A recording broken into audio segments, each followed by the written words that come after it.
commencer par... oui, la première question, c'est revenir sur l'ensemble de ta bibliographie jusqu'à arriver à l'écriture de La Confession du Diable. Alors ma bibliographie débute en 2010 avec La Verticale du Fou. Jusqu'en 2012, puisqu'il s'agit d'une trilogie en fait. Le Cercle du Chaos en 2012, qui n'a pas fait grand bruit à l'époque, manque de diffusion. La Compassion du Diable en 2014, aux éditions Fleurs Sauvages. D'accord, très bien. Et puis donc il y a le prochain roman qui va paraître chez Robert Laffont.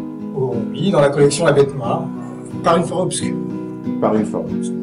Il sera question de jeunes femmes enquêtrices qui vont être menées à se rencontrer, dont l'une enquêtrice à Montréal et l'autre à Jumeaux, qui vont être menées à se rencontrer pour se retrouver en fait, sur une affaire, une terrifiante affaire de mœurs, puisqu'il sera question de pédophilie, de prostitution et de séquestration.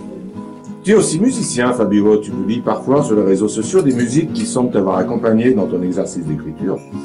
J'aimerais savoir quelle place occupe la musique dans cet exercice, justement. Dire que je suis musicien peut paraître présomptueux, puisque personnellement j'ai posé le saxophone en 2003. Mais la musique ne m'a jamais vraiment quitté. Elle est toujours présente, notamment lors de l'écriture, lors des relectures, des corrections. Alors j'ai tendance à me nourrir d'ambiance musicale assez anxiogène lors de l'écriture de création, ce qu'on appelle l'exercice de création. J'écoute très peu de chansons à texte, ça peut venir interférer sur l'écriture et après je me permets une récréation un peu plus rock'n'roll lors des relectures et des corrections. La Compassion du Diable est un roman extrêmement documenté. Peux-tu nous parler de ta méthode de travail avant l'écriture? Ouais, je vais vous parler d'une recette plutôt. Je considère la recherche, la documentation des éléments qui vont permettre l'écriture du roman, un peu comme l'élaboration d'une cuisine, d'une recette de cuisine. J'ai besoin de rechercher, d'approfondir mes personnages, les lieux, la géographie, etc., etc. Donc voilà, et il y a certaines choses que l'on oublie parfois lorsque, par exemple, on écrit sur les années 80, on oublie parfois quels sont les modèles de véhicules qui ont pu être sortis à cette année-là, comme on oublie aussi que Internet a été ouvert au public en 1992. Ce sont des exemples parmi d'autres. Et comme tu parlais de recettes de cuisine, on va parler effectivement d'épices.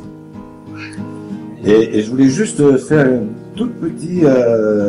quand un roman est trop épicé, on sent qu'il peut peut-être dépasser les bornes. C'est les bornes de qui? C'est les bornes dans ton rapport d'auteur avec le lecteur, ou c'est les bornes de la ligne éditoriale de ta maison d'édition? Qu'est-ce qui est privilégié? Enfin, je sais pas, il faut trouver un juste milieu. Effectivement, il y a certaines limites à ne pas dépasser, effectivement, et puis peut-être que parfois il faut aussi se montrer un peu rock'n'roll pour se faire apprécier aussi d'un certain lecteur. Est-ce que tu as déjà envisagé que parmi les ouvrages que tu as publiés, il y ait des choses qui soient adaptées, cinéma, télé, etc. J'ai été contacté par une maison de production l'année dernière pour l'éventuelle adaptation de La Verticale du Fou.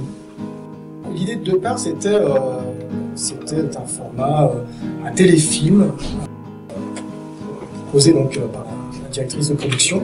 Depuis, le projet a été abandonné, mais je travaille actuellement sur l'écriture du scénario de La Verticale du Fou dans un premier temps. Ça reste d'une certaine actualité, on va dire. Enfin, en tous les cas, de préoccupation. On est en contact avec la maison de production et c'est un projet qui est en une petite chose encore dans l'avenir?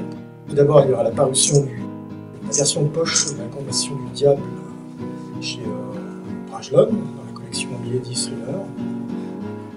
Et ensuite, au printemps, l'apparition de mon prochain roman, Par une forêt obscure, aux éditions Robert Laffont, dans la collection La Bête Noire. Des projets, il y en a beaucoup, mais un roman peut-être pour 2017 qui existe déjà depuis 3 ans. Ce roman sera publié dans la collection La Bête Noire. voir chez Robert Laffont aussi.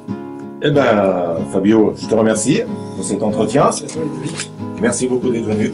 Merci. Au revoir, Fabio. Au revoir.